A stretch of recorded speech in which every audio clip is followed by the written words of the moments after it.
কোরবানির পশু প্রস্তুত করার পাশাপাশি ব্যস্ততা বেড়েছে কামারপাড়ায়। তবে বাঁধ সেধেছে বৃষ্টি। বৈরী আবহাওয়ার কারণে দা, ছুরি, চাপাতি বিক্রি কিছুটা ব্যাহত হচ্ছে। অন্যদিকে কোরবানির পশুর জন্য খড়, ভুসি আর কাঁচা ঘাসের বাজারে চলছে রমরমা ব্যবসা। বিস্তারিত সাদাত হাবিবি সেতুর রিপোর্টে। একদিনের কসাই মোহাম্মদ জীবন কোরবানির ঈদের দিনের জন্য পরখ করে দেখে নিচ্ছেন কোরবানির পশুর মাংস কাটাকাটিতে ছুরির ধার।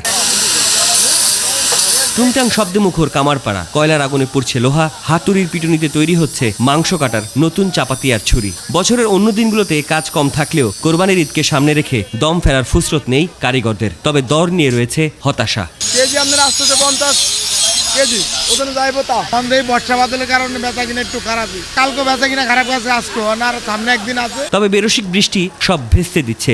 দোকানে পানি জমে যাওয়ায় এবং চলাচলের সমস্যার কারণে কাঙ্ক্ষিত ক্রেতা পাচ্ছেন না বিক্রেতারা। ক্রেতারাও দোকানের সামনে বেশিক্ষণ দাঁড়াতে পারছেন না। অন্য বছর তুলনায় এবার দাম বেশি। আমি তো ভাবছিলাম আরো বেশি, অন্তত কিছু কম হই।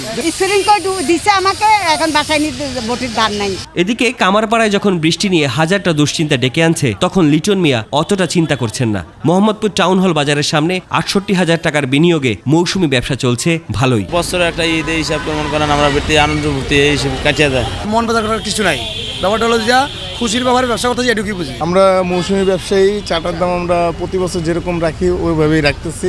5,000 খাইতে আছে, আমার 150 টাকা থেকে 600-700 টাকা পর্যন্ত আছে। আমি তো চাটাই কিনলাম, নিয়ে কিনলাম, দেখেছি কত বছরের মতোই আছে। হাটের পশু ঘরে আসার শুরু থেকেই চাহিদা বাড়ছে খড়, ভুসি আর কাঁচা ঘাসের। বৃষ্টির কারণে শুকনো খড়ের সংকট তৈরি হওয়ায় চড়া দামে বিক্রি হচ্ছে পশুর খাদ্য। পশুর পেট ভরতে বাধ্য হয়েই বেশি দামে ঘাস খড় কিনছেন ক্রেতারা। আগে নিয়ে একটু যত্ন করবে, দেখবে, তারপর এগুলা নিয়ে। কিন্তু এইখানে আবার ব্যবসার একটা সিন্ডিকেট।